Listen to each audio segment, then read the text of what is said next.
What is happening out there, rotoscouts baseball fans? Not sure if anybody's here yet for this irrelevant Saturday slate. A little five-gamer. Ooh, we got some thunder going on here in New Jersey. Ugly, ugly weather coming rolling in here through New Jersey. I am hopefully on the right stream. I got two of these and had to click on the right one. Think I got it right. Looks like we've got a couple people trickling in. My microphone's on. That's a plus. If I zip away, it just means that the thunderstorm knocked the power out. Tizzle Maine! What's going on, Tizzle? Tizzle says, hello, it's me you're looking for. It is. Welcome, buddy. Good to see you. Glad at least a couple people are still paying attention to baseball. Well, looks like the views are going up and down, but hey, we'll go into it. Looks like a lightly attended chat so far, but we're going to dive into this kind of irrelevant five-gamer. I'm not playing it, full disclosure. I'm spending tonight just getting footballing gear. I've spent literally all-nighters the last two nights getting everything updated for the site. Every time I finish updating projections, they change, and then I got to redo all the rankings and everything. But we finally got everything done. I'm up to speed. I'm doing an NFL show tonight, 7:30 tonight. 7:30 until, whew, keep your night open, let's put it that way. We're going to go deep. We're going to take a good look at this thing. It's going to be slow because I got to refer to notes. I made a hell of a lot of notes on all the different plays. We'll catch up to all the news. If you go to the site, we've got the groups and stacks article. The first cut of that is done. So if you remember that, there's a lot of people that asked about that from the old site. I used to go in and put together the recommended fantasy cruncher groups, and I would build out 50,000 lineups on Fantasy Cruncher with each different team so that I could orient the groups toward and the boosts toward getting the correct distributions of all the players. Right now, it's the group recommendations. It's the overall, just any lineup optimizer. You can figure out how to get to the general settings that I'm recommending. So people keep asking in the Discord, what's your typical approach? And if you refer to that article on the website, that is my typical approach. Those are the groups that I'm going to be using. When I update it tomorrow, I will include I'm going to try and make it like recommendations. Kind of like I'll give like, nudge this guy, nudge that guy kind of recommendations. Just because I can't use Fantasy Cruncher because of their ridiculous decisions. If I could, I would write that exact same, boost this guy by X% and so on and so forth.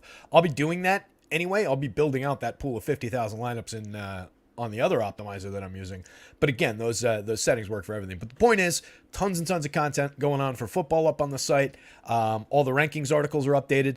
The free week one projections are updated. Got all the injuries in. Got all the bumps to the players that are around the injuries. All that stuff. Going to go through it again. Going to probably punch up some recommendations. We'll see where we go. But the point is, come hang out at 7:30 tonight. And we'll probably we'll go for an hour, 2 hours. Who knows? Talk about some football movies. Who knows? But right now, baseball. Stupid little five-gamer. Full disclosure, I'm not even playing this one, guys. FanDuel's got nothing going on in the tournaments. I might throw one lineup in, but just seems like a worthless day on FanDuel. I think DK's tournaments were at least a little bit better looking. I didn't dig into like what the contest sizes were. But it's a good day to have kind of a throwaway day. That does create opportunity. I'm sure there's a lot of people who are skipping this one. So you could probably get lineups in against against a weaker overall pool, and they're definitely smaller prize pools, but the payouts are kind of disproportionate to the buy-ins today, at least on the FanDuel slate. DK, like I said, definitely better in terms of what the payouts are, the prize pools are, but again, also very, very top-heavy, of course. So I'm keeping my powder dry for football tomorrow is the point, but we'll get into this one. It is a very short pitching day. Kind of an ugly slate overall. There aren't very many good options. We'll start on the run board, I guess. And what's going on, everybody, by the way? Let me slow down. Ken Woodhouse is here. He said hi. Blackmane said hi. Matthew Patterson. All three of his damn college football plays are in a delay. Yeah, we might go into a delay here if the power zips out. But I'm in a city. I'm in Jersey City. So, there's there's not usually issues with that. There is overhead power lines and stuff. But actually, I don't know. Those might just be phone lines. I don't know. I don't know how the electrical grid around here works. What I'm saying is my power doesn't go out all that often, except for when the neighbors are throwing the fuse boxes, which happens way too frequently. So if I zip away, Maybe something happened with lightning, but there's a big storm rolling in right now. You might hear it in the background. But yeah, this one is pretty ugly. Nathan Eovaldi, that's a 5-inning projection, and I don't think we're getting anything approaching that from him. He could hit that depth. He came out early after 1 1/3 because his start against Houston was a mess in his first game back. But I really question the depth. If you give him 80 pitches, he tops out around 5 innings, and he does lead the board at that point because he's going up against the Athletics. But I really don't like that spot. The weight of the world, I think, is going to be on Logan Webb. We didn't quite get there with the Kyle Harrison play, unfortunately, last night. That one cost us in some lineups. Had a big chunk of Harrison, and don't regret it. Would do it again. But did not get there. Lone Wolf's here. What's up, Lone Wolf? Anthony Taylor's here.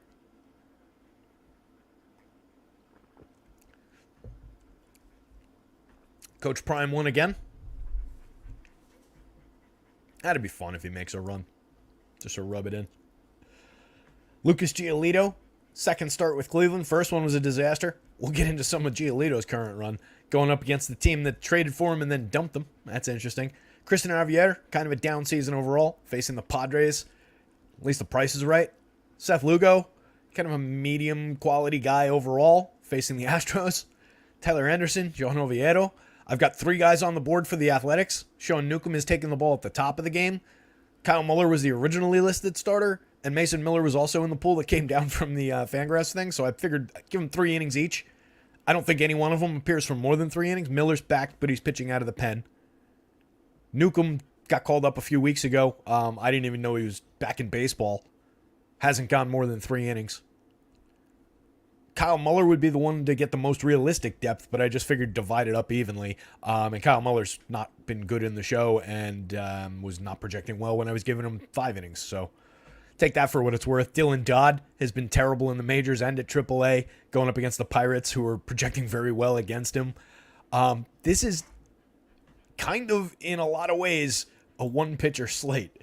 Logan Webb is going to be exceedingly popular on both sites. You do have to spread out. If you're building a bunch of lineups for some reason for this slate, you've definitely got to get spread out on this one. I'm judging by the show. We've got 14 people hanging out with us, and I really appreciate you guys hanging out today for this one. But judging by what we're normally drawing for an audience, not that we're the biggest show around, but I'm guessing people aren't overly interested in this one as it comes to building out lineups. So we'll probably have a ton of just casual lineups. Hey, I'm going to throw one in with Logan Webb on it. And everybody and their brother's going to go to Logan Webb. People might miss that Eovaldi's probably getting short started there, and I mean, the board does kind of like him. I think as a dart from a weird price point, it's maybe worth throwing it in there just on the idea that he gets 5. Giolito's got the talent to be good, but the price is right. I do think he's a reasonable enough pivot option. You just got to get through the complete mess he's been. But it's a really weird, ugly pitching slate. Tizzleman's got Giolito and Chase Anderson at the moment on DK. That can't feel comfortable. Hopefully you bought a lot of bats. Look, that's the theme of this one, right? This is a slate where bats are going to win. Unless Logan Webb runs off and hides, or Eovaldi posts a monster, maybe he goes 6, gets the quality start, gets the win, posts a monster strikeout total, and just gets 90 pitches unexpectedly and makes it through 6. Those kind of outliers aside, this is a slate that's primarily going to be one with bats. There's a ton of power showing through. There's a lot of run creation showing through. Looking at the runs, you can see a lot of that. Short slate, we've got 1, 2, 3 teams above 5 and a team above 6. The Pirates only pulling a 4-3 in a game with a 10.5. Braves obviously the major favorites there, but the Pirates have a lot of power in that lineup, showing against Dylan Dodd in that spot.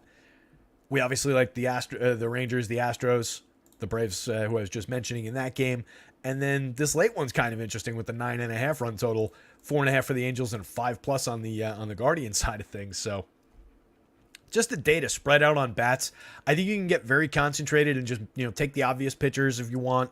Take anybody who could potentially give you 6 if you want. I think that's a reasonable strategy, but that does eliminate a number of the people that are available to pitch today. So I think it's a slate to try and throw a blanket over a big wide swath of hitting options. Different combinations of the prime teams, different combinations of some of the value. And then if you go super focused on even if you go with the highly owned Webb, it's not necessarily a mistake on a slate like this. I think, given an innings limit expectation that, this projection's kind of defying, Logan Webb is the only quote-unquote safe pitcher on this slate. Ugly, ugly, ugly pitching board. Let's dig in on the game by game. Joker's here. He's off over in that direction. So Sean Newcomb, like I mentioned, back in the show. Let's get to Nuke. I'll go take a look at the recent run of results. He's now 30. He's a lefty. You might remember him from a few years ago. I guess he did pitch in the show a little bit last year. Looks like 2 teams last year. Maybe it was Atlanta to Oakland last year, and I just missed it. 27 and 2/3, appeared in 20 games. Only 1 start last year. Had a 8.78 ERA and a 5.07 xFIP. That's probably why we weren't really paying attention to him. Made 30 starts back in 2018. He was on that dynasty team of mine back then. Actually looked like a pretty okay kind of a lefty that might be around for a while.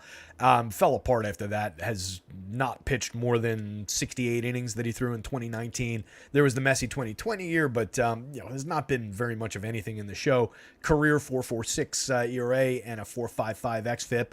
Career 23.2% strikeout rate, but 12.2% walk rate.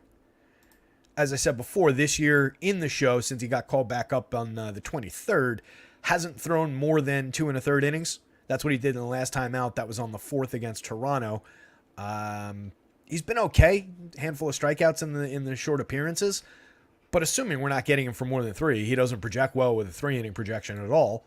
53, 55, it's the right price if he happened to go 5. But he wasn't stretched out when he was pitching in the minors. He was doing the same thing, 1 to 3 innings. Limited results. So I don't really think Newcomb is all that viable here. Maybe on a slate where everything is just messy, you just take the price. Just take a handful of points at SP2 on DK. 3 to 5 points even. Who the hell knows what you're gonna need in that spot. If you can get it that cheap, maybe it is worth doing. On a slate where we just expect most of the SP2 options to fail, just get cheap and buy a bat. But people will probably be doing that. I don't know that that'll be an unpopular approach to this one, given how ugly everything is. Evaldi on the other side was very good to start the year, and then he was out since mid-June. Come on, Fangraphs, keep up with me. I don't know what's panting harder, the computer whirring with the fan below the desk or Joker.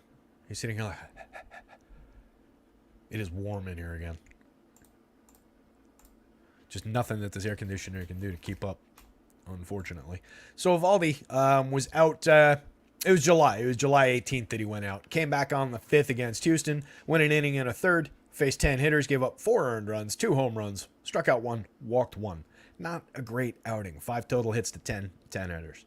Came out after an inning and a third. There were pitch count concerns going into that one, and an innings cap going into that one. We weren't expecting him to go deep, but that was definitely a disaster. That was not the start that they were hoping for. Overall on the season, Evaldi's got a 22.9% strikeout rate, 2.95 ERA, and a 3.84 xFIP. He is a good pitcher when he's healthy, when he's pitching full innings. A 105 whip, a very good swinging strike rate, and a decent CSW. A little bit, actually, that should be a little bit higher, honestly, given the 11.5% swinging strike rate. But a respectable enough walk rate, very low whip. Doesn't allow all that much home run power because he keeps the ball down fairly reliably. He's just wildly mispriced for what the innings probably look like. But again, even with 5 innings, he does project out to here. I just don't know what the form's going to look like necessarily. So not a great spot. We get a couple interesting, semi-interesting bats against him, assuming he comes in short start, off form, get into the bullpen. Ryan Noda off the top of the Athletics lineup, of 373 on base percentage, ahead of Zach Gallos' power, Seth Brown's power, Brent Rooker's power. It's kind of interesting. Shea Langoliers moving up the lineup to 5th is kind of interesting. 2,800, 2,700, a catcher with 17 home runs, 185 ISO. It's not a bad option. I wouldn't say that Shea Langoliers is a good hitter, but he definitely has power. He makes very good contact. He's only 2,800. This is a respectable ISO. That's a good home run total from a catcher who's that cheap and now is hitting 5th. When he's hitting down here, it's a little bit more of a tall order. When he moves up to a prime spot in the lineup, that's a good value now. Brent Rooker, Maintaining a pretty approaching 15% barrel rate, approaching 50% hard hits. Still only 23 home runs, 220 ISO is good, 120 WRC plus for the season. He's kept some of that up. Kudos to him. He's not been completely awful. A lot of that is still weighted into what he did at the very beginning of the season with all the power, but he's been okay. 328 on base is okay. 9.5% walks to offset his 31.9% strikeouts. It's not quite enough.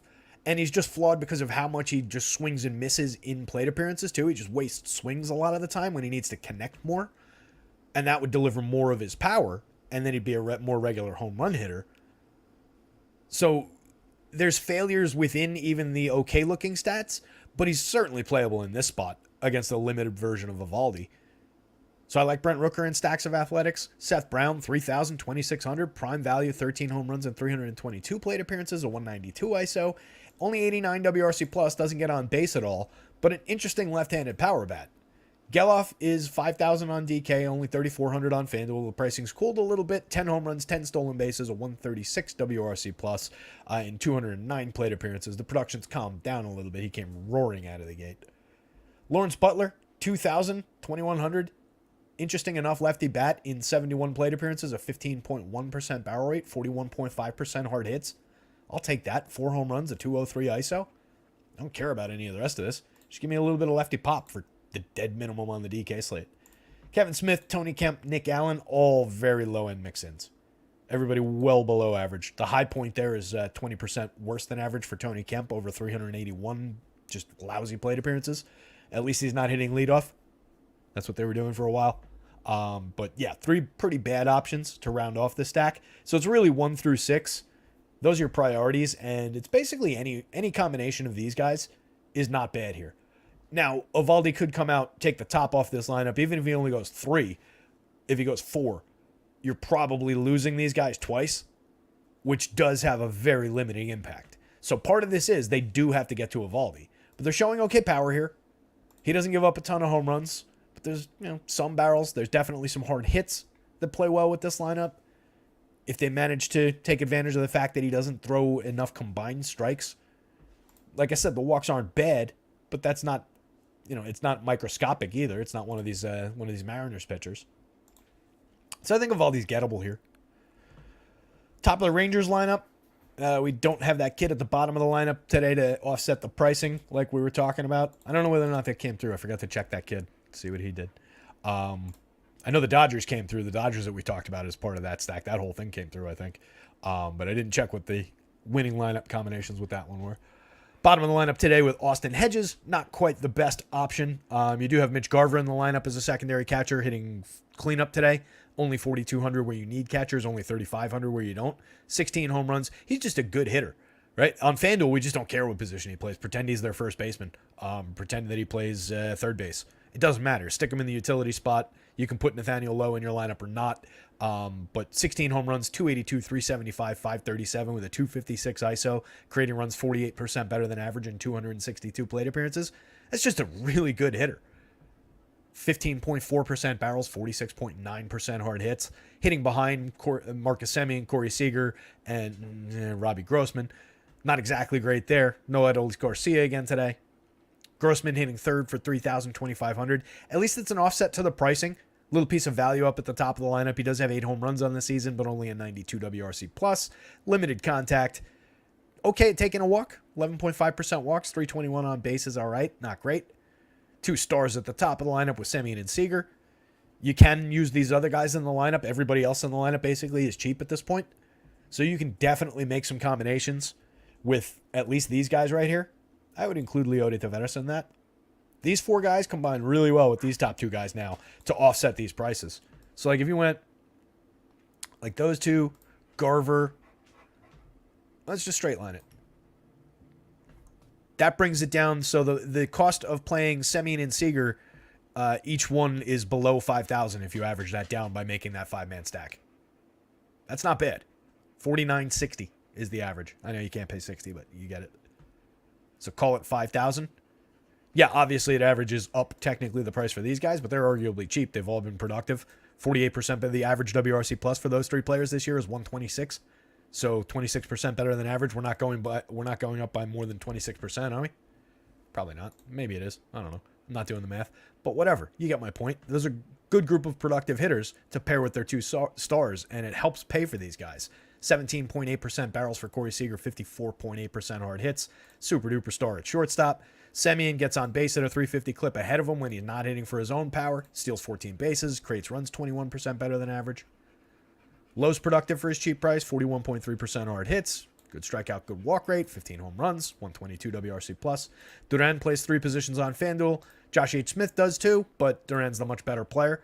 Leody Taveras down to a 96 WRC+, but still productive for counting stats.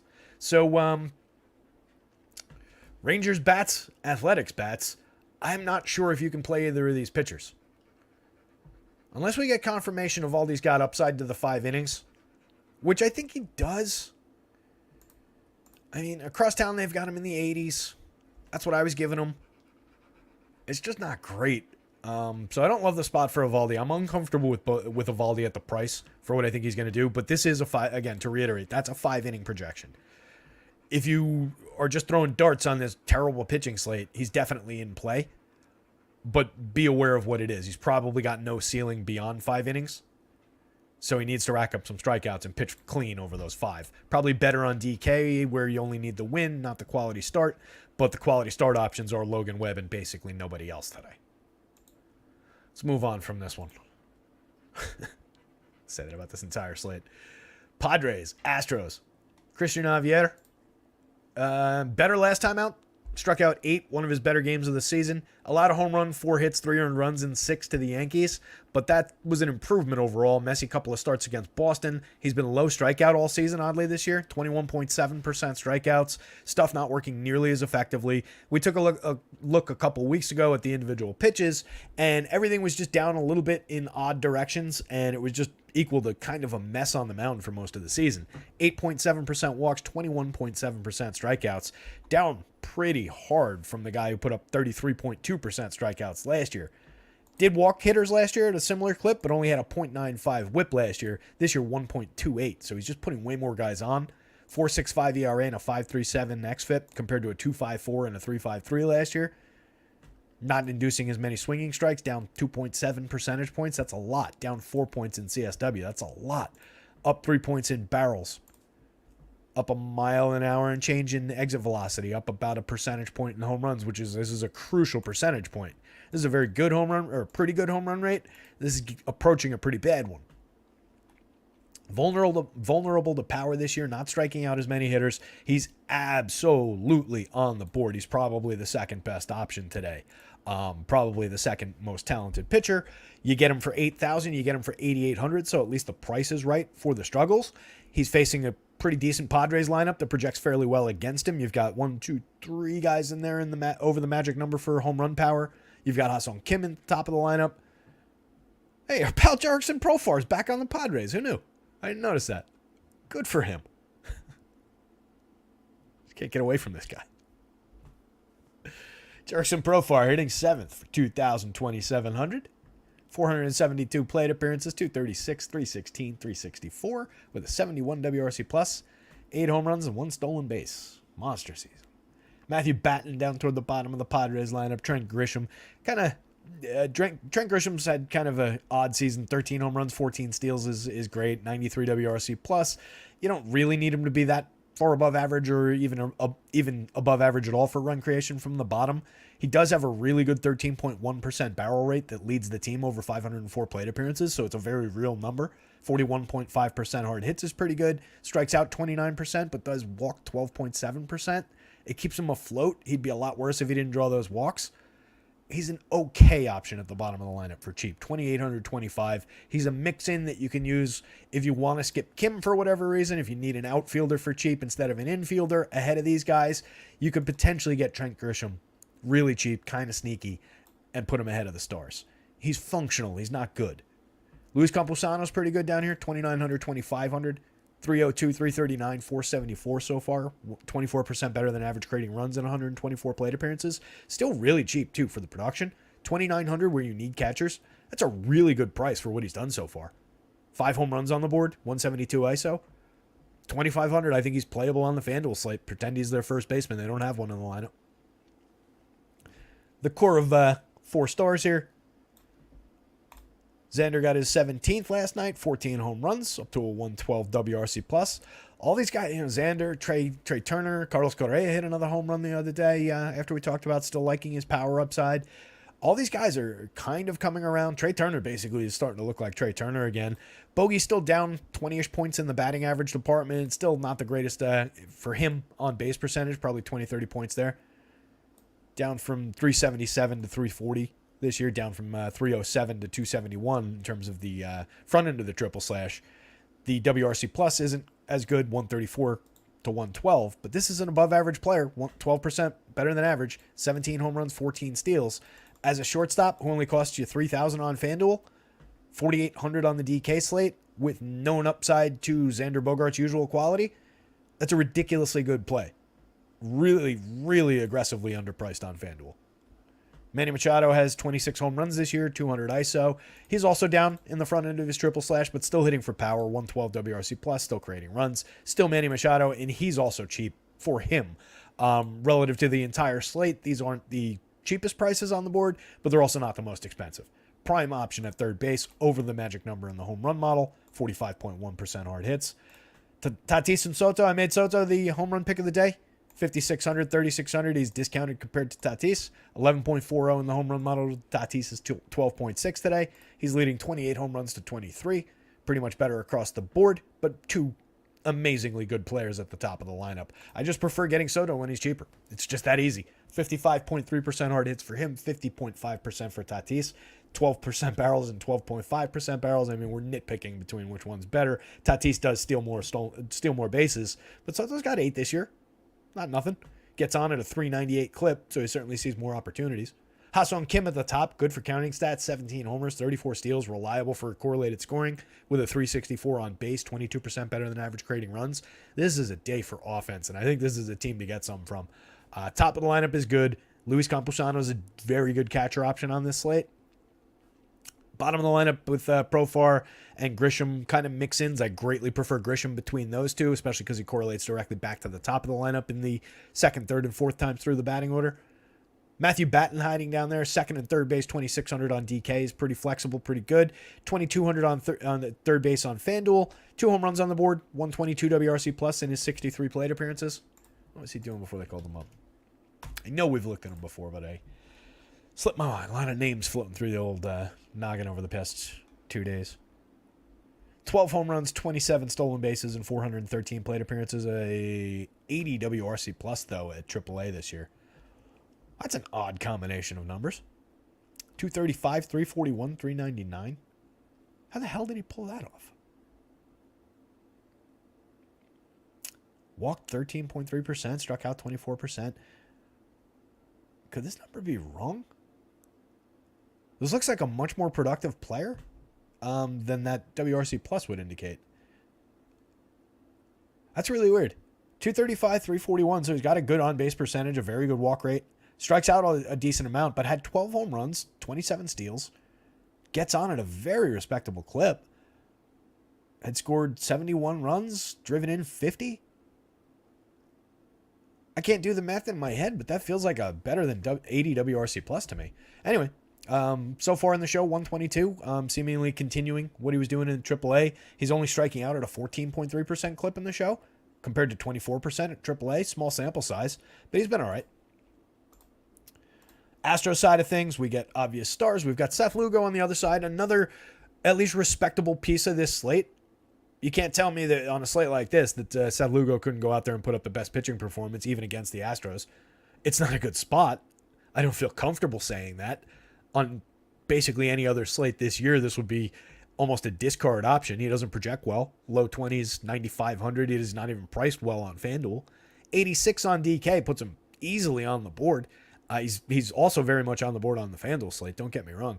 23.4% strikeout rate, 5.4% walks, 3.49 ERA, and a 3.65 xFIP, over 121 and a third, 22 starts. Perfectly serviceable, 9.3% barrels, not great. 90.3 miles an hour of exit velo, 42.8% hard hits, not great. 3% home runs because he keeps the average launch angle down somewhat effectively here. What did he do for home run power? Yeah, a little bit higher launch angle. Fewer barrels last year, a couple more home runs in a small sample of 65 innings all out of the pen. Year before, also all out of the pen. Similar numbers. So he's relatively consistent in that. The strikeouts have dipped in the starting role, obviously. Swinging strikes down pretty hard. Well, no, actually not. 9.1 there. 13.4 was the number I was looking at. He was really good this year. This year, he's just kind of a middling average kind of starter. On a below average slate, that might be enough. That said, you definitely want to stack some Astros against him. Two guys over the magic number for power, Jordan Alvarez, Jose Altuve. Both of them multi-home run upside in any given slate. 25 home runs in 411 for Jordan. 317 plate appearances for Altuve. He's got 15 homers, 13 steals, a 162 WRC plus. Jordan's beaten him out with a 169 WRC plus to lead the team. The Astros would have looked much better all season if both of these guys hadn't missed so much time. You can see the lower comparative plate appearances tell the story there. Jeremy Pena, 10 home runs, 11 steals. Feel like we've talked about these same numbers over and over and over again over the last 200 and change plate appearances. They haven't really changed. Counting stats haven't gone up. 98 WRC plus. Mediocre option, but he's cheap at shortstop, hitting second ahead of all that power, ahead of those great hitters in the Astros lineup. Jordan into Alex Bregman is a great combo. 5,500 for Bregman on DK, 36 on FanDuel. Fairly priced. 22 homers, a respectable triple slash, 272. Very good on base with 369, 449 slug. 128 WRC plus. Nothing to really dislike about what Bregman's doing. 12.6% strikeouts, 12.3% walk rate. Very good year at the plate. Probably not going to get to 30 home runs, but 25's within sight. Creating runs like crazy, getting on base. The averages come back up for him. So I really like what Bregman's done at this point. I know I was not too wild about him earlier in the season when he was not producing as much.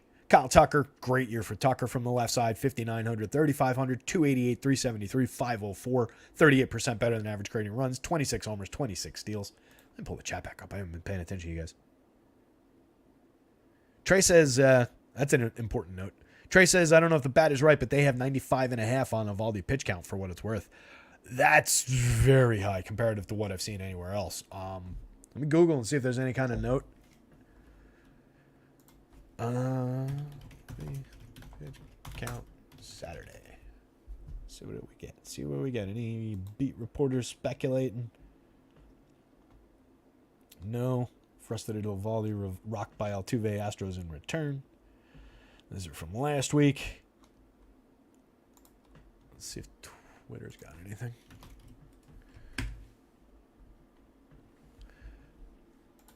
If you happen to be searching Twitter for Evaldi pitch count news like I am, navigate your way over to the @rotoscouts handle and give it a follow if you haven't. If you do me a favor and you'll retweet that pinned tweet up there with the link to the free projections for NFL Week 1, I'll be your best friend.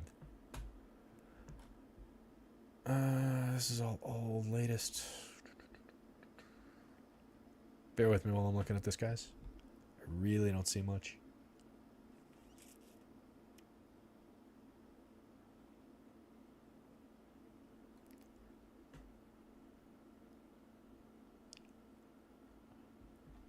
I'm not seeing much anywhere about what that pitch count is. That's really high.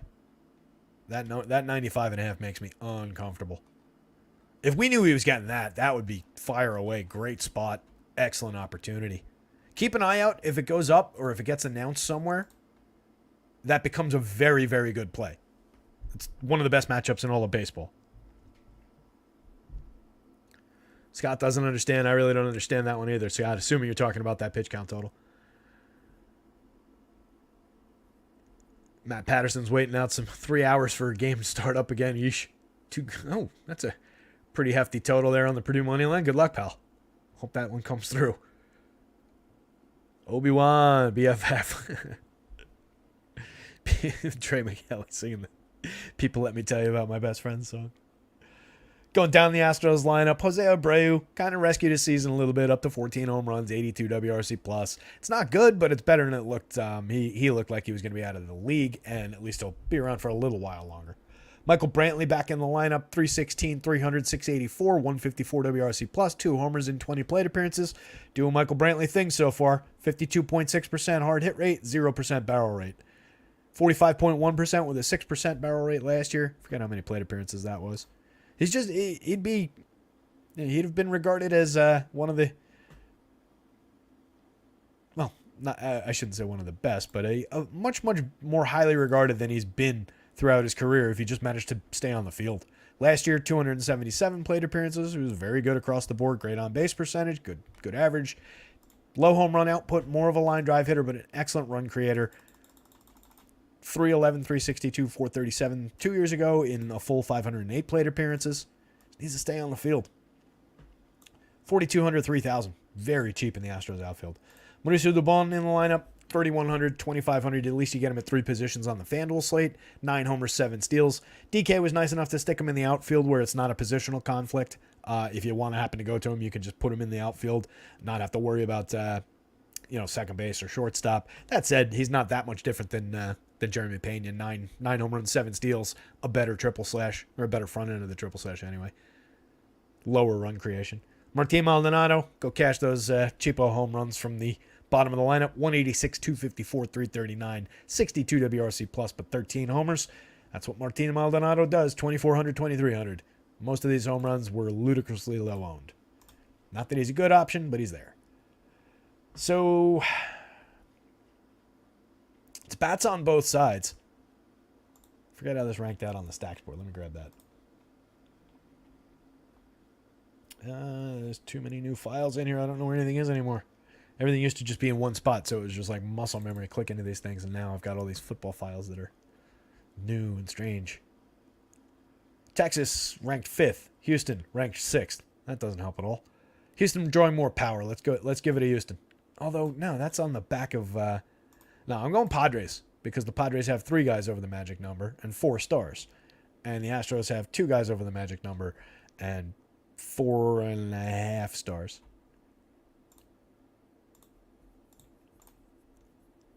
Tough call. This is really even on both sides because the Lugo and Javier play is also kind of even. I'll go Padres bats. Christian Javier in a curveball. Even though he's not striking out as many this year. Maybe we see upside, continue the upside that we saw with the 8Ks against the Yankees last time out. Pods are probably better than the Yankees in terms of not striking out, though. Only an 18.8% strikeout rate up and down that lineup. Supports the upside for the Padres. A lot of bat-on-ball skills behind the power.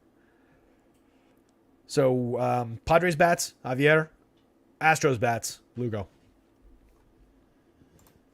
Actually, no, excuse me. The Astros bats go above Javier. Padres bats, Astros bats, Javier, Lugo. All 4 corners are in play. On a broken slate, these are 2 of the better pitching options, believe it or not. Joan Oviedo going up against the Braves. That doesn't sound promising. Did have that funky 9-inning start. 9 innings, 5 Ks, 2 hits, 2 walks against Kansas City at Kansas City 2 starts ago. Came back to follow that up with 3 earned runs, 5 runs total on 4 hits with a home run, 6 walks, 2 strikeouts in 3 2/3 against St. Louis. Not a good start. He's been shaky all season. 19.9% strikeout rate, 10.2% walks, 4.27 ERA, but a 4.87 xFIP, 1.31 whip, just allows too many opportunities. Not terrible for home run upside. 88 miles an hour of exit velo, 7.7% barrels is fine, 2.48% home run rate is fine. But just shaky overall. Doesn't project well. Going up against the Braves. Do we really want to tangle with that? Even on this slate, I don't know how many darts that's really worth. Looks like there's some weather in the Atlanta area on the Labs page here. Let me pull up the good old reliable. Check what the actual forecast looks like. Labs has been very erratic for their coloring of those things this year. Seems like it's fine in Atlanta. Nothing to worry about. We do have these lineups. Let me put them in. Brian Hayes leading off for the Pirates.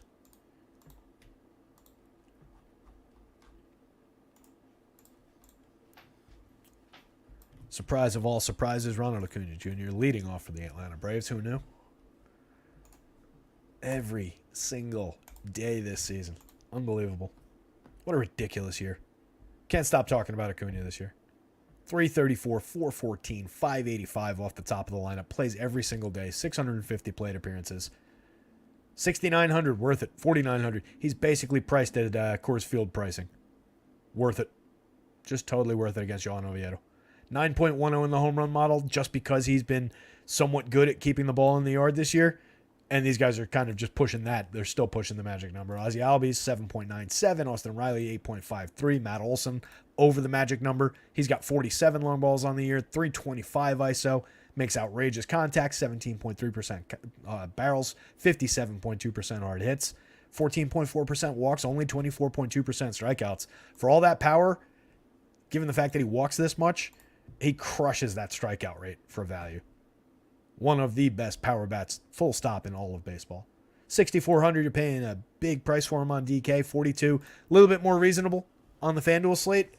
Still a very high star caliber price, but certainly relatively more affordable to the salary cap on FanDuel than on DK today. You do get discounts through the bottom of the lineup. Ozuna's just been too good this year to only be 5,000 on DK. FanDuel's got him right at about 3,800. That makes sense to me. 271, 34, 344, 540, a 269 ISO, a 134 WRC plus, 33 home runs, 16.7% barrel rate, pushing Matt Olson for the barrel rate lead. 48.5% hard hits, way fewer hard hits, but a pretty decent strikeout rate, pretty good walk rate. He's been excellent all year. Eddie Rosario's cheap, 4,100, 2,900, 21 home runs after he hit one the other day after we talked about him, 220 ISO. I love throwing in after we talked about him, like I don't talk about every single player on every single slate. But you guys know what I mean. We do talk specifically about some of these things. Rosario's been really good. He's kind of reminding everybody of how good he was several years ago throughout his career. Multiple seasons of upper 20 home runs. Ozuna, same thing, just kind of came roaring back to life this year. Sean Murphy, monster season, late in the lineup, 4,834. Liked him better when he was always hitting high in the lineup, but he's perfectly serviceable, especially small slate like this. Top catcher option. Off the top of my head, that's your top catcher option of the day. Can't imagine anybody's better. Orlando Arcia, Michael Harris, it's the everyday version of the lineup. 1 through 9. Braves are playable up and down, 1 through 9, top to bottom, any combination.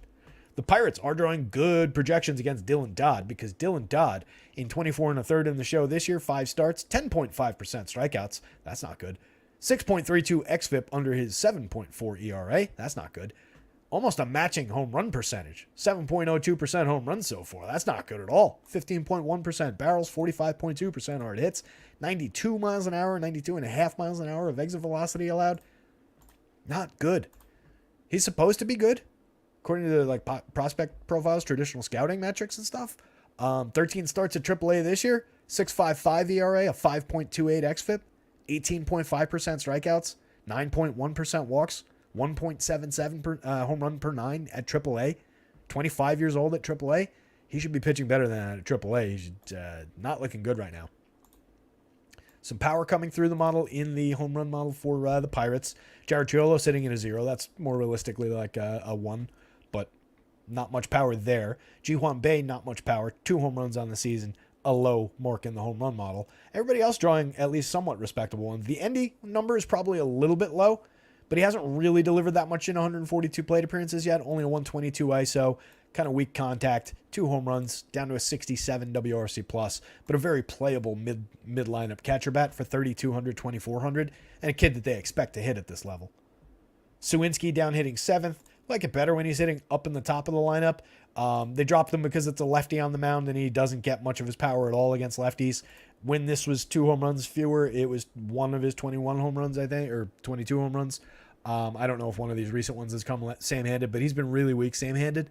That said, lefty like this, who's been allowing all the contact in the world, all the power in the world, I think Jack Sawinski is easily in play. And you get him against the bullpen as soon as they chase Dylan Dodd.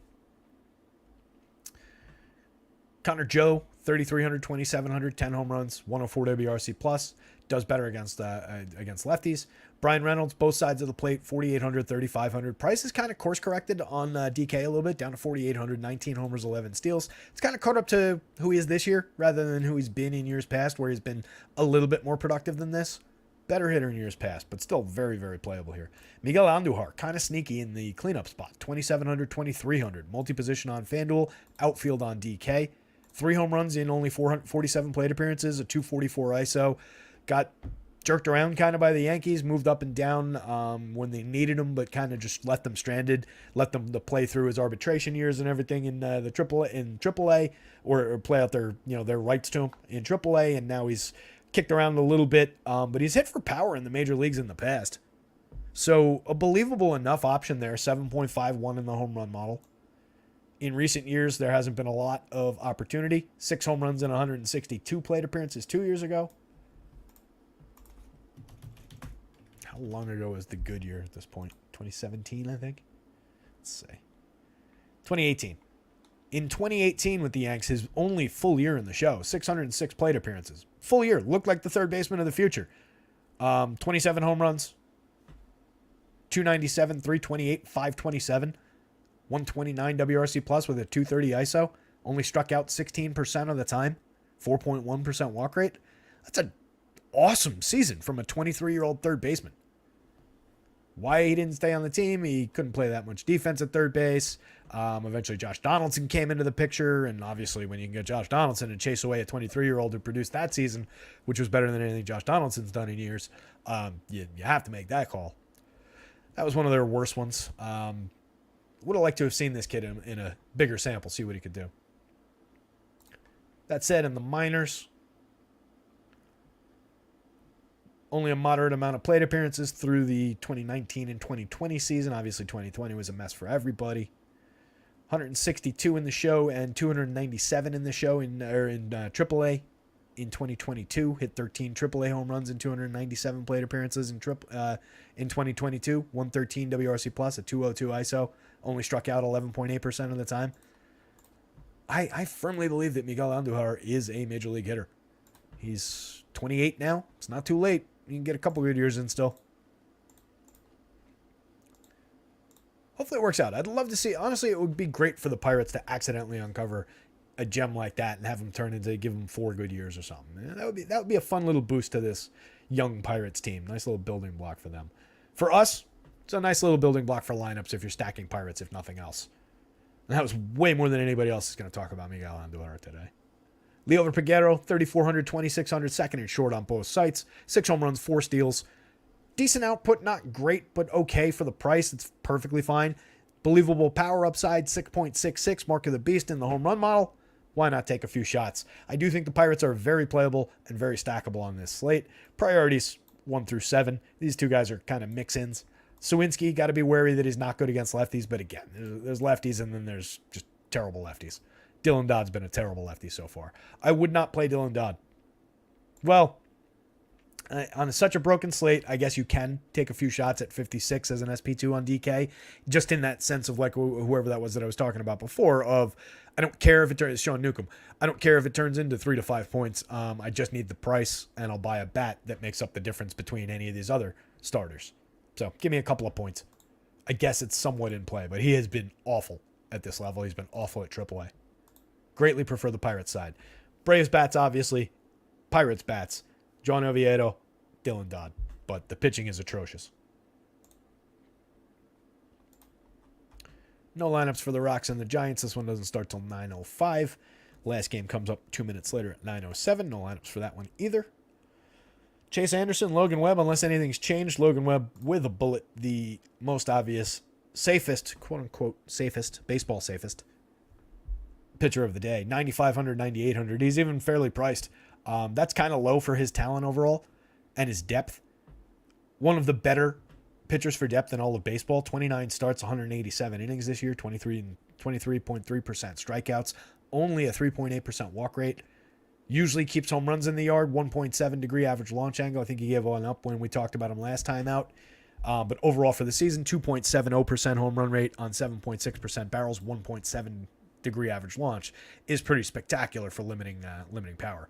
Yeah, last time out, 6 2/3, gave up 3 earned runs on a homer, 4 strikeouts, 1 walk, 5 hits. That's like your floor in most starts for Logan Webb. He pitches through any trouble that he gets into. Double-digit strikeouts 4 different times this year, so he does have a little bit of a strikeout ceiling beyond his typical 23.3%, but just an excellent strikeout-to-walk ratio. Very, very good performer. 6 innings to start before, 2 earned runs, 6 strikeouts, 7 hits. That's who he is. He's going to give up some base hits, but they're most likely going to be on the ground. He most likely is going to pitch a very clean game against a completely terrible Rockies team. Against both hands, they're the best matchup in baseball. I fear none of these hitters with Logan Webb. Ryan McMahon can homer against any righty anyway in baseball, but the opportunity is very limited by the contact that Logan Webb allows, the nature of the way that the ball's going to come off the bat, unless he just makes a flat mistake. My money's firmly on the Logan Webb side in that matchup every time. Charlie Blackmon, decent striker of the baseball, 283, 376, up to 7 home runs on the season, but only 5.2% barrels, 29.4% hard hits. At least he's lefty. Maybe pokes the ball through the infield a couple times, hits a couple of base hits, and gets himself on ahead of Ezequiel Tovar. He's got, I was going to say up to, I assumed he had done something, but nope, still at 15 home runs, 10 steals. He's had these for a few weeks now. It's okay output for a rookie shortstop, but he's not been good overall. Overall, he's at, I was looking at you guys, not at the, I was reading that off the video screen, not off the actual screen. Overall, Tovar's at a 74 WRC plus. Not great. 82 WRC plus for Elias Diaz. He's kind of cooled. 14 home runs. Still a decent triple slash.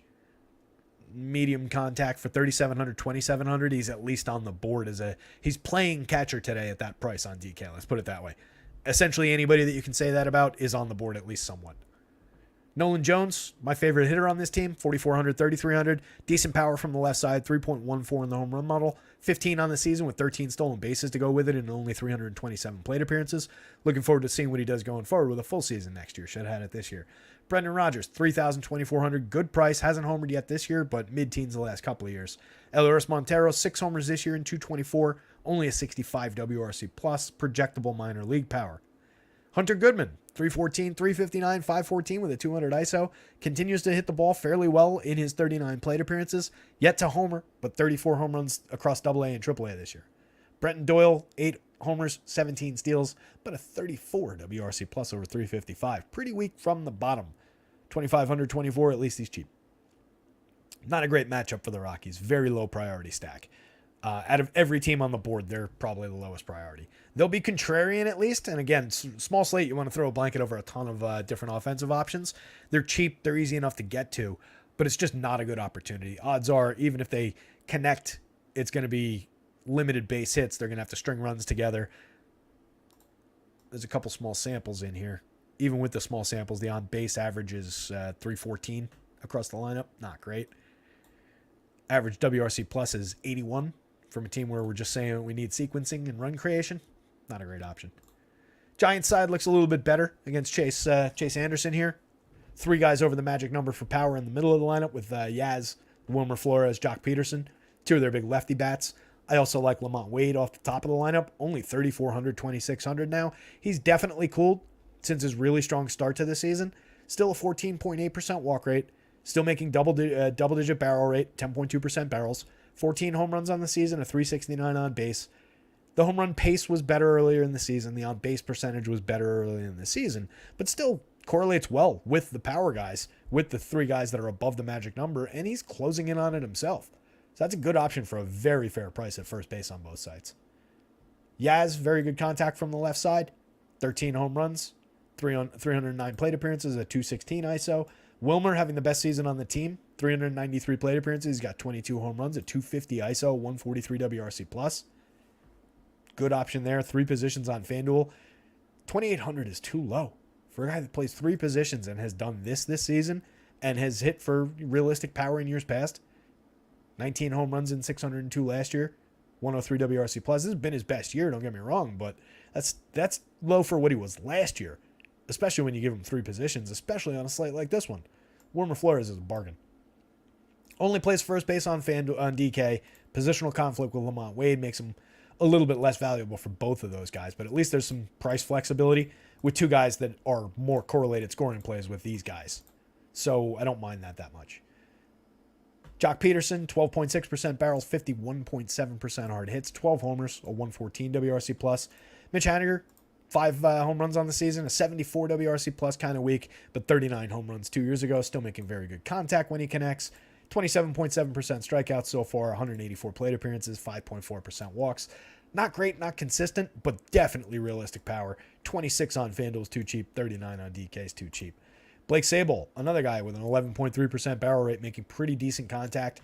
12 home runs in 310 plate appearances, 95 WRC plus. I don't really care about the WRC plus mark. I'll just take the contact, take the power. You get him catcher or outfield on DK if he plays. Interesting catcher bat there. Ryan S., everything is same channel. Just go under live for the upcoming live shows. There should be a tab that says live, and they're under there. For whatever reason, it doesn't port them over to the front page, and I haven't bothered to figure that out. But we'll be going live at 7:30 for the NFL show, by the way. If you weren't here at the top of the show, we got 29 watching. There were only a couple people hanging out at the very top of the show. Might have missed the announcement. 7:30 tonight. 7:30 till question mark. A little bit of an NFL night, Saturday night hang. We're going to be taking a look at the groups and stacks column that is up live. First cut of that is up on the website right now over at rotoscouts. We'll go through the different groups and the settings. We'll talk about lineup builds, the preferred kind of constructions, and then we'll go into some game by game. We'll take a look kind of like this at all these different plays, all these different options. I got a ton of notes. We're going to go through it. It's going to be a little bit of a plotting pace as I go back and forth and make sure I hit on every guy and all of that. But we're fully caught up, and I'm looking forward to talking it through. And then we're going to be up all night building lineups, and then we're going to be up all day watching these games tomorrow. Might do something in the morning. Hoping to do something in the morning with the show. We'll see how that goes with getting everything updated in the morning. I want to make sure that I'm on top of updates for the free projections that are also up on the show or on the site. A lot going on. I didn't realize exactly how much it would be to do the projections and do those rankings, because each one of those rankings is a different file for each position. So it's a lot of sorting and copying and pasting and stuff like that. So each update that I do is like, oh shit, now I got to update like 5 things. Making it fun.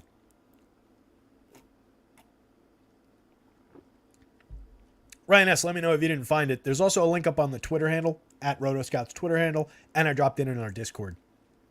But let me know. I can get you a direct link if you didn't find it. Going down the Giants lineup after Blake Sable, J.D. Davis really underperforming the second half. 17 home runs, a 103 WRC plus. Did get one, I think, just the last couple of days. 501 plate appearances. Still very good contact, 9.4% barrels, 45.3% hard hits. Strikeouts are up a little bit, but walks at a decent clip. An okay option from the right side. Not the greatest option in the world. Was looking like he was on a breakout early in the season. Has always made very good contact, but it's taken a dip in the second half of this year. Brandon Crawford, Tyler Estrada, playable parts at the bottom of the lineup at worst. Estrada is interesting from the bottom spot, 4,400, 3,000 on FanDuel, multi-position on FanDuel, 101 WRC+, plus, 10 homers, 19 steals. Has cooled from the player that he was looking like at the very beginning of the season. Similar to last year's output, 260, 322, 402 last year with 14 homers, 21 steals in 541. It's about right. So he's not off the pace from what he was, really. A little bit dip in run creation, but an interesting wraparound if he hits down here. If he hits higher up in the lineup, an obvious kind of a easy go-to bat. Obi-Wan says, I'm there, bud. I'm looking forward to it, pal. It's going to be fun. As I was first thinking about what time to drop that into, I was like, ooh, I can get a couple beers and hang out. And then I was like, oh, that's going to be ugly. If I have 6 IPAs before the third game's up because it's taken us an hour to get there, just in the bag, wake up Sunday morning still with the camera on, just sitting in this chair. 200 people just watching me sleep through lock. It's exactly how that would go, too. Ryan S. says, I see it now. It didn't show up before. All right, good. Awesome. Ryan has the channel playing while grocery shopping to give the views. I appreciate that, man. You guys rock.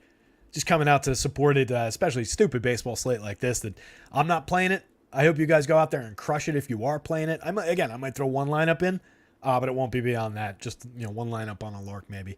But it is an ugly one out there. So we talked this one up and down. It's Logan Webb way up top of the entire slate. He's going to be super popular. There's not a lot of places to turn. Safest option on the slate on the mound. Could certainly go bust. Anybody can. It's baseball.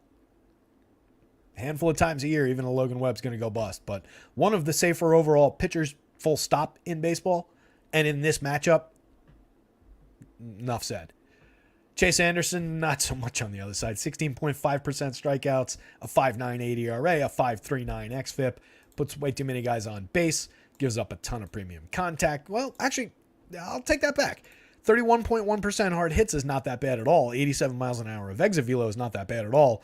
But when he misses, he's missing. And guys are making premium contact with the barrel rate, 8.6% barrels. It's not aggressively bad, but 14.8 degree average launch. That means the ball's typically on a fly ball trajectory, and the mistakes get to the exact correct trajectory for home run upside, giving up a 5.61% home run rate in the small sample, 64 2/3. Last year, 2.91%. That was more normalized for him. Year before, 4.65. So when the launch angle's up, the home runs go. When the launch angle's down, the home runs don't. Simple as that. Small samples those years, too. 24 innings, 48 innings. Not a lot Not a lot of depth here. So really limited option for Chase Anderson. 6 strikeouts in 6 innings, gave up 3 earned on 7 hits at Miami. 2 outings ago, only 3 strikeouts, 2 walks, 2 home runs, 2 earned on 4 hits out after 4 innings against Toronto the last time out. Those are both your ceilings and your floors. Just kind of a mess on a messy slate. I do think you can throw some darts. It's, again, at that DK price, that 5,400. If you just get a couple of points, buy the right bats, that's fine. On FanDuel at 67, I think your FanDuel pitching slate is just so concentrated that you don't really need these options. There are differentiation points when it comes to pricing and what those prices will buy you.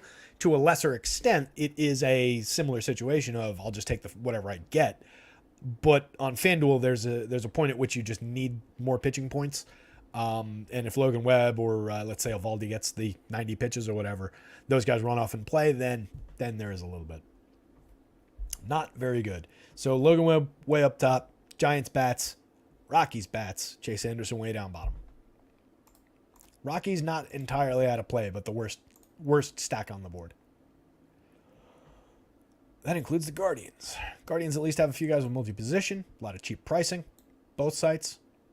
One of them's Gabriel Arias. He's 3 positions on FanDuel for $2,100, which isn't bad for a guy with 9 home runs. Down to a 148 ISO, 83 WRC plus. 9 homers and 299 plate appearances. Still makes very, very good contact. 9.1% barrels, 44% hard hits, but he strikes out 32.1% of the time. One of the only high strikeout rates in this lineup. He's an interesting bat for cheap. Andres Jimenez, 4,000, 2,900. Cheap for his talent, not for his output, really. 91 WRC plus, 26 steals, 12 home runs. Expected more from Andres Jimenez. Definitely still ceiling there on any given slate, but it's just under-delivered across the board this year. Only 5.1% hard hits. Barrels, 26.3% hard hits. Down from his already low numbers last year. David Fry, mix and match option. 4 home runs, 106 WRC plus, and 98 plate appearances this year. 12.7% barrels is good. 26.5% hard hits. So another elevated strikeout guy, but very low strikeout guys up at the top of this lineup. Their 2 best bats are both very low strikeout guys. A little bit of power here. Okay power marks coming through the model for Jose Ramirez, Josh Naylor. Ramirez, okay numbers overall, 21 homers, 23 steals, 19% better than average creating runs at 200 ISO. Triple slash is okay, but not great. Kind of meh numbers for him. Still strikes out at a 10.5% walk rate, matches his 10.5% walk rate. George Springer home run. Stephen Kwan at the top. It's on base or nothing from him. Correlated scoring option. He does have 5 homers, 18 steals, only a 101 WRC plus, just not getting on enough, but very low strikeouts, okay walk, no premium contact to speak of. Ramon Laureano miscast as a cleanup hitter if that's where he lands. 8 home runs, 9 steals this year, 84 WRC plus, doesn't put the bat on the ball well, doesn't get to first base very well, can't really exploit the speed that he's got. Don't really like that option. Tyler Freeman, Miles Straw, kind of dead sticks at the bottom of the lineup. Freeman, 2 home runs, 3 steals. Miles Straw, 1 home run, 17 steals. He's here for speed and defense. Gets on base at a 297 clip, so the speed is kind of wasted. Not a good option. 2 lousy options here. Not a great lineup, but at least these 2 guys against this pitcher are somewhat intriguing. Tyler Anderson, for what it's worth, 18.8% strikeout rate, but a 5.55 ERA, a 5.55 matching xFIP is who he is. 1.53 whip. 10.1% walk rate is way too high for a guy who doesn't strike anybody out. 12.6% swinging strike rate is oddly pretty good, but only a 26.3% CSW, not that good. 2.96% home runs does avoid the long ball, but gives up a premium launch angle, so any mistakes are gonna travel. You got 2 pretty decent home run hitters here, a couple guys with power. Not a great spot for Tyler Anderson. 4 to 6 innings of meh was my main note. That's pretty much what you can rely on any time out. 5 home runs over his last 3 games with a 3 home run game in the mix there. It was 3 home runs in one home run in each of the other 2. Limited strikeout upside. Multiple runs allowed in 4 of his last 5 games with 1 game at 5 runs, 6 runs, and 7 runs in there. So 4 of the last 5, multiple runs with a 5-run, a 6-run, and a 7-run total. Not that good a pitcher, guys. Very, very short slate, 6,300. I would probably rather go to those other guys and just save the additional $500 or whatever it was for the same minimal shot at any kind of quality of fantasy points here. And these guys, the Guardians, are pretty low strikeout overall. So his already capped strikeout upside is even further capped. It's not good. And Lucas Giolito does project out fairly well, just given that he is riding some historical projections still. Some of this guy's still in there, even though this guy wasn't great in the ERA department, was okay for xFIP, was okay at limiting home runs, was okay at limiting home runs this year, but not great. Better for ERA that year, better for strikeouts that year. This year he's been kind of a mess. Obviously got it traded out of Chicago to the Angels, then got cut by the Angels because he wasn't good enough or waived. In his Cleveland debut, after they picked him up, he faced the Twins, 3 innings, gave up 9 earned runs, 3 walks, 3 strikeouts, gave up 3 home runs. That was his second straight game giving up 3 home runs, going back to his last start with the Angels. It's happened, he's given up 3 home runs 3 times in his last 6 starts, and 4 times in his last 9 starts, with like a 2 home run game and some 1 home run games mixed in there. That is a lot of power to be allowing. 11% barrels, 40.89% hard hits, 41.6% hard hit rate. We take that with a grain of salt. I'm just kind of throwing some interesting little fun facts into a short, stupid slate. Needed something to talk about with Lucas Giolito. None of those home run incidents are predictive in any way, but it is continuing the trend of he's been allowing a ton of power and leaving a ton of pitches up and over the plate this year and just getting tattooed. So it's just consistent. It's demonstrative of what he is doing over the entire course of the year, and just a really interesting statistical blip that he's given up exactly 3 home runs that many times in that short a sample. 8,385, at least the price is right. There is some strikeout upside. Projected lineup for the Angels, 26.9% strikeouts. Jake Swales hits it on the head. No thanks on Giolito, especially if he's going to have high ownership. I think people are going to have nowhere else to turn, so I expect he's going to be highly owned. And there will be a lot of just name recognition at that price. People will be in on the revenge factor and shit like that we don't care about. But yeah, I expect he's going to gain a little popularity, and it's an ugly situation. There's a ton of power on the Angels side, even without Shohei Ohtani in the lineup. Multiple guys with value pricing, dual position eligibility on the FanDuel slate. Some interesting names up top. Not a great lineup overall, but enough power to get to this form of Lucas Giolito. Nolan Schanuel has been great off the top of the lineup. 270, 418. A 418 on base over his first 79 plate appearances is outrageous. Striking out 12.7% of the time and walking 17.7% over his first 79 plate appearances when he was drafted 8 weeks ago. It is a statistical oddity for a kid to be that good that quick. He's not hitting for power, but he gets on base like crazy, correlates directly with the rest of the lineup. When Ohtani's there, it's one of the best spots in baseball if you can get on at a 400-plus clip ahead of Shohei Ohtani. If Ohtani had him doing that all season, my God, what the numbers might have been. Brendan Drury, 4,500, 3,100, 20 home runs on the season. He's been stuck there for a minute. Still a 220 ISO, though, 47.7% hard hits. Eduardo Escobar, down season, 30.1% hard hits, 4.4% barrels. Down pretty hard, down 5 points of barrels, 7+ points of hard hits. Only 6 homers. Both sides of the plate, a little bit of realistic potential against the contact version of Giolito. Also supports some strikeout upside for Giolito at 24% for the season. So does Moose at 24.4. So does Matt Dace at 26. There are some strikeouts there. Moose has 12 home runs, a 157 ISO, 86 WRC+. These guys aren't great for correlated scoring. They're not great for run creation. They're not great for sequencing or on base or any of that. Bottom of the lineup's pretty weak. It's not a great stack, but I think it is one that you can go to. I would go like 1 through 6 at least down to Grichuk there. I do like Randall Grichuk, 3,400, 2,600. Very, very cheap pricing for a talented guy who's been productive throughout his major league career. Having a Randall Grichuk kind of season, 401 plate appearances, 13 homers, that sounds about right. A 182 ISO sounds about right. 269, 324, 451. 43.8% hard hits, 20.4% strikeouts. That's just Randall Grichuk. He's priced a little bit cheaply. Trey Cabbage, lefty, 2,500, 2,200 if he's in the lineup. 53 plate appearances, 52 WRC+. 26 plate appearances for Kyron Paris, 25 WRC+. 27 plate appearances for Brett Phillips, 36 WRC+. Pretty messy options down the bottom.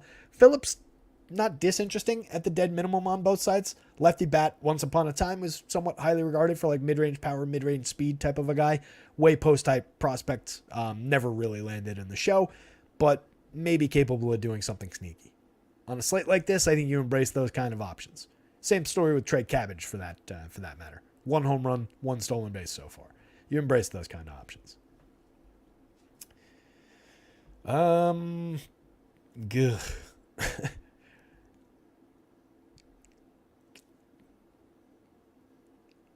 Giolito?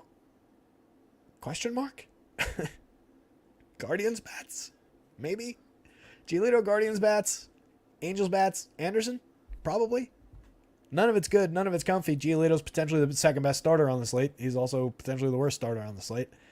Everything about what he's done this season leans more toward worst than it does best, but he does project out near the top of the board. Let's round this thing off. Get the hell out of here. Relax for...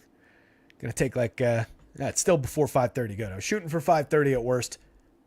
5:30 was going to be my emergency break glass punch out. I got to eat something. I got to just unwind for like, I don't know, half hour or so before we jump back on at 7:30. What would be ideal would be if I just had like a fan store nearby. Or better yet, a free air conditioner just sitting outside that I could load into the window in this room. Just get, like, the air conditioner doesn't work that well in that room over there, but it just doesn't even get in this room. It's just like 83 degrees in here probably. It's probably not that hot, but it is uncomfortable. Obi-Wan, who do I like as my SP2? Absolutely no one. That said, it's probably... It depends. So there's a discrepancy there, right? You could certainly say that Christian Javier is a playable SP2 at 8,000 if you're combining him with Logan Webb at 9,500. It eats up a fair amount of salary, but on a slate like this, there's so many cheap bats and it's such an ugly play anything kind of a day that I think you can get away with that combo up at the top. If you're talking about cheap guys, I certainly don't like Joan Oviedo at 74 in the middle of the price board. Anderson, not much strikeout ceiling, but you're starting to get into that. Just give me a couple of points at SP2 and I'm okay with it, given the $2,000 gap price-wise between the Javieres, the Lugos of the world in similarly bad matchups, arguably worse matchups. So guys like Tyler Anderson, Chase Anderson on the other side going up against the Giants, not great, but similar situation. And then maybe Sean Newcomb to start that game, but I don't think we're getting any kind of innings. None of it's great. I would lean toward the guys that we expect to get innings. Like, just kind of ignore these 3 Oakland guys. I just put them in there for perspective that with 3 innings, none of them really projects out well. Mason Miller projects out the best, but I don't actually think Mason Miller's getting into the game. That was just an oddity, but he was sitting there, so I put him in. It's Newcomb to start. Let me make sure that's still true. But no real upside for those Oakland pitchers. So we're really limited. I would just lean into, look at it as... Do I want to buy a bat with my SP2 and take what I get? Or do I want a realistic shot at a mid-range performance from, like, say he gives up a handful of runs, doesn't strike out that many, but makes it through 5 or 6. Maybe they get the win and get a moderately good start from the mid-price with ceiling for more from each of those guys. I would probably lean more in that direction because of how ugly all these SP2s are, or all these extreme discount SP2s are. And there's really nothing in the middle.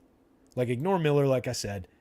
Oviedo, I think you could ignore as well, given that he's going up against Atlanta and he's just not been good. It's probably Tyler Anderson against Cleveland. As much as I don't like that spot at all, that's probably the answer, given A, the projection, B, the price.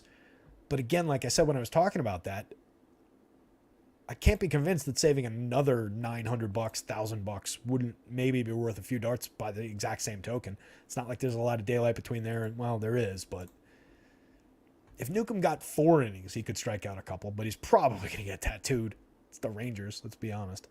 It's probably Tyler Anderson. I guess I'm talking myself into it. If you're going to the value, but I prefer these guys. I prefer the orange guys. If you're going to the green or the yellow guys, it's Tyler Anderson, probably, but it's not going to work. It's just a terrible spot. Evaldi off the top here. Don't really buy the 90-plus pitch projection, but keep an eye out. If you get that confirmation, fire away. Great matchup against Oakland. Good enough. I would definitely grab some Oakland bats on the other side. I like a couple of the lefties. I like kind of the top of the batting order there. We talked about it at the top of the show. Logan Webb, easily the safest pitcher on the board, highest upside on the board, highest upside to just pitch 7 innings. On a slate like this, 7 innings might just win. A couple of runs doesn't matter. A couple of strikeouts or not doesn't matter. Like, just get through 7 innings might book enough. That said, you need more for those prices. Giolito, all over the place this year, does have strikeout upside in that matchup, but obviously some power threat there. Javier, all over the place, low strikeouts this year. Hasn't really spiked many strikeouts, but did hit an 8 strikeout total against the free-swinging Yankees the last time out. Padres, better lineup at the top end overall than the Yanks, maybe. Well, except for Aaron Judge, at least. Maybe Gleyber Torres. Seth Lugo, playable against the Astros. Ugly price, not a great projection. Definitely not a good projection for the price. But between the guys who we know are going to pitch and, are at least effective, average-ish major league pitchers, the cut line is Lugo. Everybody else down here is uncomfortable at best. Lugo's at least realistic. Could have a good game against the Astros. Seth Lugo comes out and has a, semi-above average day for him or just around an average day for him. It won't be a disaster against the Astros. And he's got ceiling beyond that. Not a great slate, gang. That's it. Let me punch out of here. 5:18 on the clock. Come on back at 7:30. 7:30 NFL show. Full game by game review. We'll go through the tools, the rankings, the projections, all that stuff. We'll talk about top values, top stacks, sneaky plays. I got a little list of wide receivers that could be a little bit sneaky with injuries, with opportunities that people might be overlooking. All sorts of stuff to talk about later on. So come on back 7:30 tonight, Eastern time, 7:30. About 2 hours and change from now. Grab some dinner in before that, and then we'll settle in. We'll talk this one through. Beyond that, tomorrow morning we'll see what we get as far as the show. I'll make sure to let everybody know. Everything will be updated again on the site. Everything's been updated for today, and everything will get another update run tomorrow morning when we get injury news and anything important. Hopefully it won't be total pandemonium. I will see you guys in about 2 hours. Come on back. Good luck out there tonight. Somebody go win something. See you.